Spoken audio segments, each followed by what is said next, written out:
Okay, so I'm doing this video because I checked my blog for the most popular posts in the last year, and I'll put a link to it in the below when I do the video when I put the video on YouTube. So somebody had said, I don't know where, that the Edict of Thessalonica in 380 was the origin of the Catholic Church.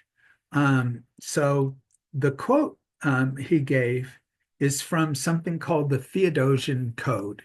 So again, you can see what I'm seeing. I'll put the link in below.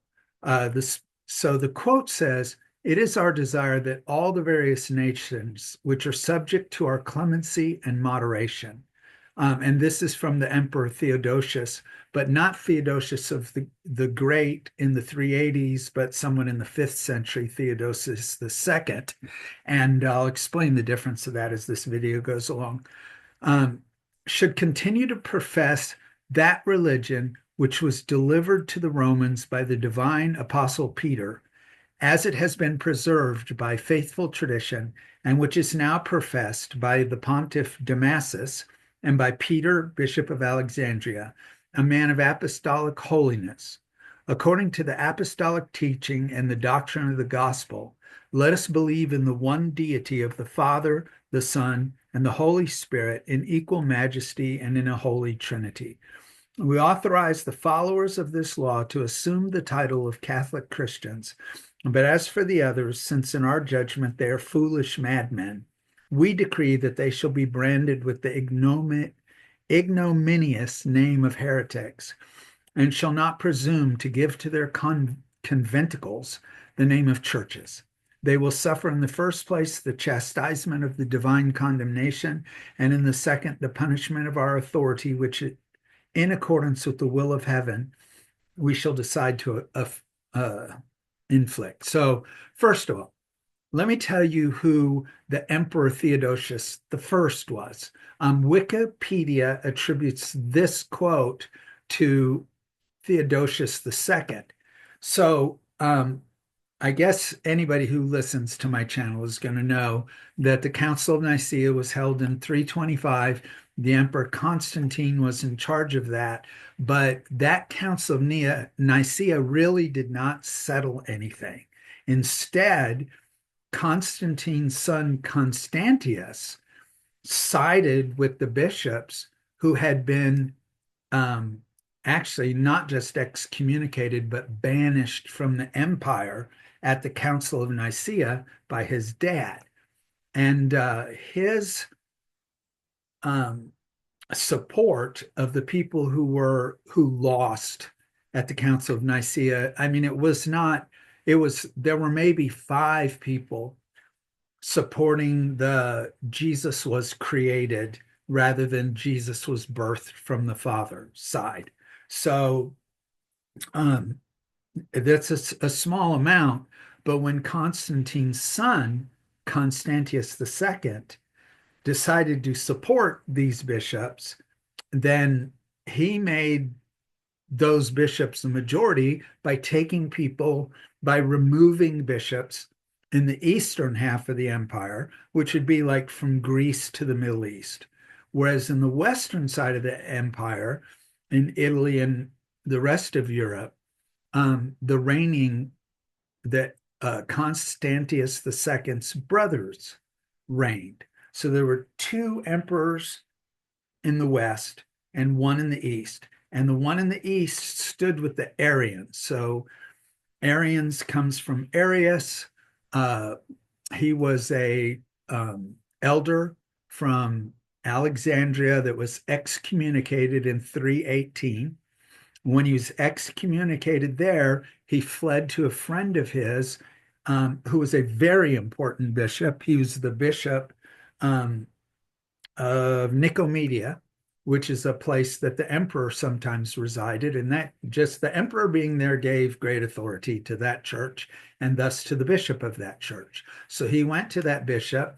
They had both been in a school led by Linus in Antioch, um, I hope I'm getting that right. I'm pretty sure Linus was his name. And that school, Lucian, not Linus, Lucian. And Eusebius and Arius in letters referred to themselves as co-Lucianists. So they learned the doctrine that we called Arianism from Lucian and referred to themselves as Lucianists. And, then they just went on from there. Lucian's school in Antioch might not even have been excommunicated in Antioch. Instead, they may have just kind of branched off from the church and met together for a while. But basically, his students, well, 40 years later, so it isn't just his students, um, were, it had to be people that his students taught. They showed up. Actually, they started this controversy. Arius went to Eusebius, not the historian. One of the big things about telling this story is there's two Eusebiuses. One is the historian. He was bishop of Caesarea. The other one is the bishop of Nicomedia. He supported Arius. Eusebius of Caesarea also did for a very little while when he didn't understand what Arius was trying to say, and then he wrote against him. So the two Eusebiuses are very central to this whole thing, and it just confuses the whole history. But I think I can put this all right. We've used up a little time already, so if you'll be patient with me, I'm going to make this all clear. So Arius goes from Egypt to modern Turkey, where the Eusebius, who supported Arius and was bishop of Nicomedia, really added fire to Arius's arguments because Eusebius was an important bishop. This led to the big controversy that would lead to the Council of Nicea. Now, the Council of Nicea happened because Constantine had been slowly uniting the empire. There were four emperors in Rome in the early 300s. And when Constantine became emperor, he first got rid of the emperors in the West, and then he and I can't remember the Licinius. I think it's Licinius, but I might be messing this up because the name sounds so much like Lucian in Antioch, the guy who taught Eusebius and Arius. But anyway, he went to war in 324 with his co-emperor, which I hope is Licinius. That can always be looked up. And Constantine defeated him, but all this occurred kind of even more east than the Middle East. So when he came back and he found this huge conflict across the Middle East to Egypt and up to Turkey, that's just way over on the eastern side of the empire. When he found this conflict there, he goes, hey, I just united my empire. I supported you guys because I thought Christianity would unite the empire. And now I come back and you guys are about to split the empire because you're dividing. So you guys fix this right now.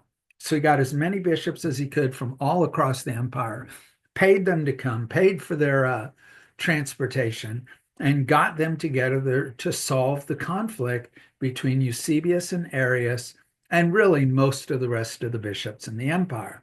They sat down. There was only 5 representatives, 3 others with Eusebius and Arius, and they were unanimously, shut down. They were, told they were wrong, commanded to repent, and Constantine actually banished them from the empire. Later, he let them come back again in pursuit of unity in the church so they would help unite the empire. Well, when his son then became a supporter of Eusebius and Arius after he died, at least his one son in the east, he had 2 sons who were emperors in the west. And so Constantius II started replacing bishops who supported the Nicene Creed with bishops who were against it. And this went on for a very long time, long enough. So the Council of Nicea was in 325. In 350, one of his brothers died in the West in an uprising. And then later, the other brother, Constantine II, died. And that was close to 360. So um, Constantius II came from the east to the west now that he was emperor over everything, and he started replacing bishops in the west himself.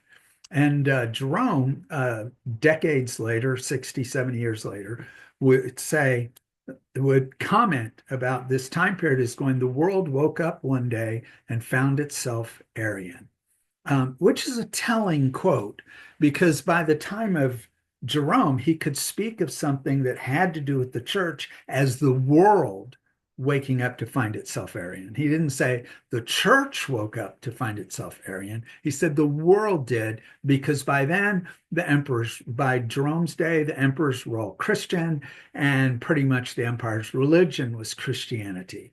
And I consider this a curse, not a blessing.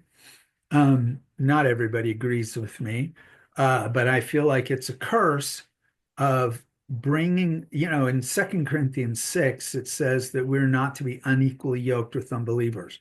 That's not a verse about marriage, it's a verse about the church. But the church has been unequally yoked with unbelievers pretty much since the 300s when the emperors started embracing Christianity. And neither the Orthodox, the Romans, or the Protestants really took any steps to obey 1 Corinthians 5, which says, purge the leaven from the church. So don't let the wicked remain among you. But we don't check on them much anymore. So anyway, that's a side complaint. Let's get back to the history that's in this blog post. I'm not going to read it to you. I'm just going to tell it to you. So how did the Roman Catholic Church become the Roman Catholic Church? Well, while Constantius II from 325 to about 370 was replacing bishops in the East with Arian bishops. The Bishop of Constantinople, whose name was Paul, and the Bishop of Alexandria, whose name was Athanasius, whenever they were thrown out, they would flee to the West and go to Rome, the biggest and most powerful church in the West. And the Roman bishop, Julius, would reconsecrate them and tell them, by my authority, you can go back and say you're placed back. So that didn't work out so well for Athanasius and Paul. Paul was eventually banished from the empire and probably killed. Athanasius had to flee Alexandria 5 times. The stories are really awesome. One time, the soldiers came down to Alexandria to try to get him out of Alexandria, and he fled on boat down the Nile. And the soldiers got there and were going to follow him down the Nile. They got a boat, they started head down the Nile, and Athanasius came up with this great idea to turn around. So they turned around, they headed back, they reached the boat that had the soldiers on it, and they said, "Have you seen Athanasius of Alexandria?" And Athanasius shouted back, "We have. He is very near. Keep going." It's such a great story. Anyway, 5 times he managed to escape and continued, and he stayed alive until the next emperor arose, which was Julian the Apostate. I was wrong about that first date. I said Julian the Apostate arose in 360. So Constantius II was only replacing bishops from 336 to 360. And he replaced bishops in the Western Empire during the 350s. Okay, that all said, Rome was already a prestigious church. So, when the churches first started, they were united by a united belief in the faith once for all delivered to the saints, which they called the one tradition, the one faith, the one truth that the apostles gave to the church. By the 3rd century in 250, Cyprian of Carthage in North Africa, it's modern Tunisia, he wrote a lot on the church and on unity. And his thought, which by letters that he left us, um, causes us to believe that all the bishops at the empire by that time would agree the churches had gotten larger, the bishops had become more important, especially the bishops who were bishops of churches that had been founded by the apostles. So anyway, Cyprian argued that the unity of the church was upon Peter. Peter was the primary apostle, and all the bishops held the one chair of Peter. And in the unity of the bishops was the unity of the church. Now, the Roman church really started more and more going, we're the only real descendants of Peter. And actually, this quote lets you see that is now this part. The faithful tradition, which is now professed, come on, by the Pontiff Damasus and by Peter, Bishop of Alexandria. So the Pontiff Damasus is the Bishop of Rome. Peter, who happens to have Peter's same name, is the Bishop of Alexandria. And because this is written as though it were from Theodosius I, because I'm pretty sure those two were both in their bishop positions in the 300s, not in the 400s. So during the time of Theodosius I, not Theodosius II. So anyway, the reason that they're both mentioned is because Peter was in Rome and he had Mark with him, who he kind of took on as his understudy. And so when he sent Mark to Alexandria, that made, even today, the Roman Catholic Church goes, okay, there are two other bishops descended from Peter besides us. We're the most important, is what the Church of Rome says now. The Bishop of Rome is most important. But secondly, there's the Bishop of Alexandria, because Mark, Peter's disciple, was teaching or head of the church in Alexandria. And then while Peter was passing through, tradition holds, well, actually, Eusebius of Caesarea, who wrote his history of the church, said that Peter appointed Everastus or something like that as bishop of Antioch. So the Roman church, even at that time and even today, held that, Alexandria and Antioch are also descended from Peter. We're just more important. So anyway, at this time, the Bishop of Rome was already going, the real descendant of Peter is not all the bishops, it's me. I'm the primary one. And because the bishops of major churches were getting more and more important. So like at the Council of Nicea, there's a canon that says that the Bishop of Antioch and the Bishop of Alexandria will hold the same honor as the Bishop of Rome. And so, these are really prominent bishops, but they would go, yeah, we have a primacy of honor, but we're equals with the Church of Rome, but he has a primacy of honor. He's more honorable than us, the Bishop of Rome is. So at that point, that's already acknowledged. And then now the Bishop of Alexandria is running to Rome to have to get help so that he can get his see back, his bishopric back in Alexandria, because Constantius II has sent him out. So the Bishop of Rome's prestige is just becoming more and more. And once Constantius II, the son of Constantine, died, then his whole thing of, that whole thing of putting in bishops who supported Arius ended. And then the Emperor Theodosius I, who became emperor, I think, in 380, he took up that whole thing. And it's a long story, but basically, he's the one who finally settled the whole trouble that the Council of Nicea tried to settle. So it was 56 years before it all got settled. So that all gets settled. And by that time, the Bishop of Rome is so greatly honored that there's a couple of bishops goes, yeah, I'm in charge of the whole church in the whole world. But nobody really agreed with that. But then what happened is there was some extremely okay, this isn't very historical. This is ranting Paul Pavel. There was some extremely stupid arguments among the bishops of the 5th century, the 400s, about the relationship between the divine and human natures in Christ. Was it 100%, 100%, 50%, 50%? Did one outweigh the other, et cetera, et cetera? And they held two churches that are called uh, ecumenical councils. So the Orthodox churches, they honor seven councils sometimes they're called the Church of the Seven Councils.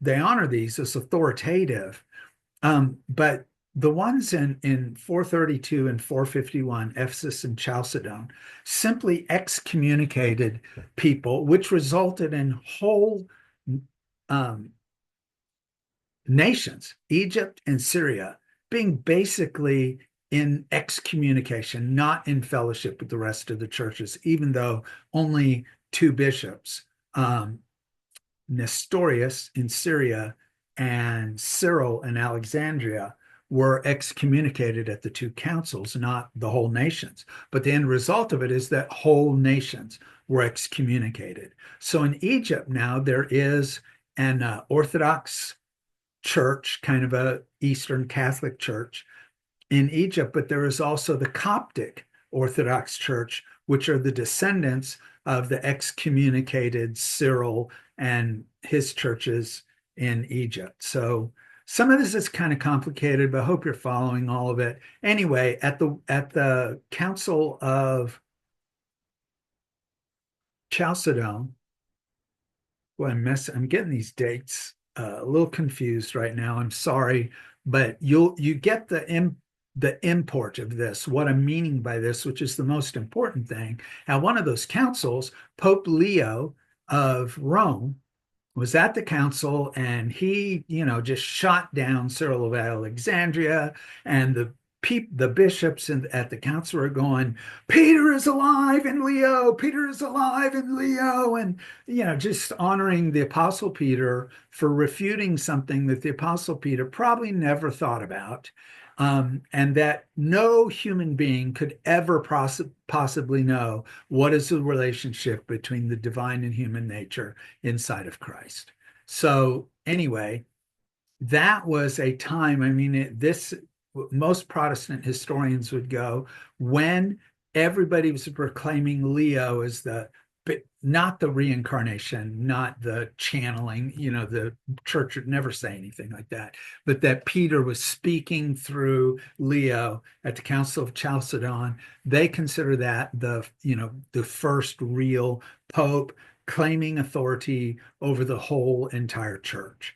And so to this day, like the Vatican II Council said, we're changing a lot of things. We're getting, and this is an extreme paraphrase at first, and then I'm going to quote exactly what else they said. The extreme paraphrase is we're going to be a lot more open to the Protestants and call them separated brethren rather than heretics who have no chance for heaven.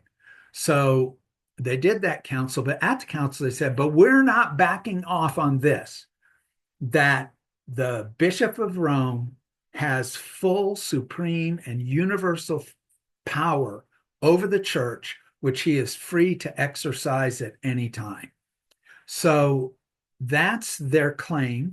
That has been their claim basically since at least the end of the since at least the Council of Chalcedon in 451, and probably all the way back to the late 4th century, the late 300s, with a couple of bishops who were bishop then. Damasus may even be one of them. Again, I'm not remembering all these details that well. My plea for that, my excuse for that is, I did have leukemia. I had a lot of chemo, and everybody talks about chemo brain in the hospital. I also had direct brain radiation to help take care of that leukemia. So I'm happy with the memory I do have. I'm happy I can remember my own name.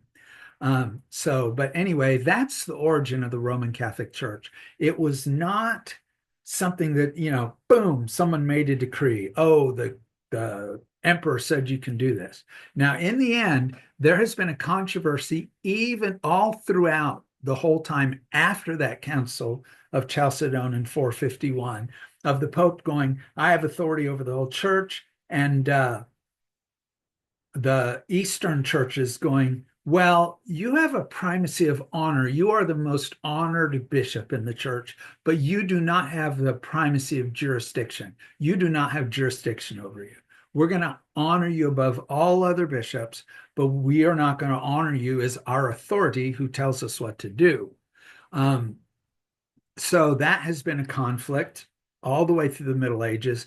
But then in the 1000s, there was a growing separation. So to say that the Roman Catholic Church and the Eastern Orthodox churches split in 1054 is basically inaccurate. But there was an event in which the Bishop of Constantinople and the Bishop of Rome excommunicated each other, thus separating the Roman Catholics and the Orthodox. And at that point, then there's no discussion of honor versus jurisdiction, because now they're excommunicated from one another, although there was still a lot of contact for a little while. In 2016, just as a side note, in Chieti in Italy, I have a friend who's from Chieti, Italy. As a matter of fact, my daughter-in-law is the daughter of that friend. But anyway, in Chieti, Italy, there was a council in between the Roman Catholics, representatives, of course, and representatives of the Eastern Orthodox who came together. And the Roman Catholics acknowledged that the Eastern Orthodox had never admitted a primacy of jurisdiction, but only a primacy of honor. So that whole thing of who the bishop of Rome, the Pope, is in charge of, just continues on to this day. So I've got some interesting pages on my website that would help read that whole history, like the whole time of when the Pope was the Bishop of Rome is who the Pope is. If you're the Pope, it's because you're the Bishop of Rome. But for like 70 years, the Pope lived in France. And then after that, there was such conflict that there was a Pope in Rome and a Pope in France, and a German emperor had to settle it. But when he settled it, he said, neither of you, not you in France, not you in Rome, neither of you are the real bishops. We elect this guy, and the other two refused to resign. So for a very short time, there were three popes, although the one in France lived in a tower for the rest of his life and was Pope of a tower. He never came out of it once the council had made their decision. Anyway, that whole story is on my website too, and I'll give you the link on those pages. So that's how the Roman Catholic Church became the Roman Catholic Church. Let me say at the outset, though, that if you go back to the 2nd century, they would have considered the church in Rome, not so much the bishop, the church in Rome, as the had a primacy of honor even then, because they were known as a steadfast church founded by Paul and the apostles. Martyrs had died there. And so their church was the best holder of apostolic. They were the place to go to. If you want to know exactly what the apostles taught, go there. Why? Because Peter and Paul were there, and so many martyrs were there, and because it had connection to all the other churches. So any sort of digression in the 2nd century could not have happened, because they're in fellowship with all these different churches. So they're always focusing on the truth. And so they were considered a truly great church. As a matter of fact, a writer of the late 2nd century called them the preeminent authority. And so the Roman Catholics nowadays, boy, do they love that quote. But he means preeminent authority in the same way that, like, say, N.T. Wright would be the preeminent authority on Second Temple Judaism from a Christian standpoint. He would be an authority on the new theory of the new perspective on Paul, which is cool. You should read about it because that new perspective on Paul is an old perspective on Paul that everybody used to hold on to, and which I've been teaching since the 1990s. So it was really thrilling to find out that there's this new perspective on Paul being discussed among scholars. And I'm like, it's right there in the early church writings. I've been teaching this since 1992 or three. Anyway, yeah, that's the origin of the Roman Catholic Church. So that's part of the way the bishop ended up becoming my thing about the 180s, the late second century, and his importance there is one of the ways that it just slowly developed into being the Roman Catholic Church that, seems to be so much bigger than just Rome. But okay, that's it. I'm sorry that was a wandering thing, but so was my post, and a lot of people read it. So hopefully you're going to be benefited by that.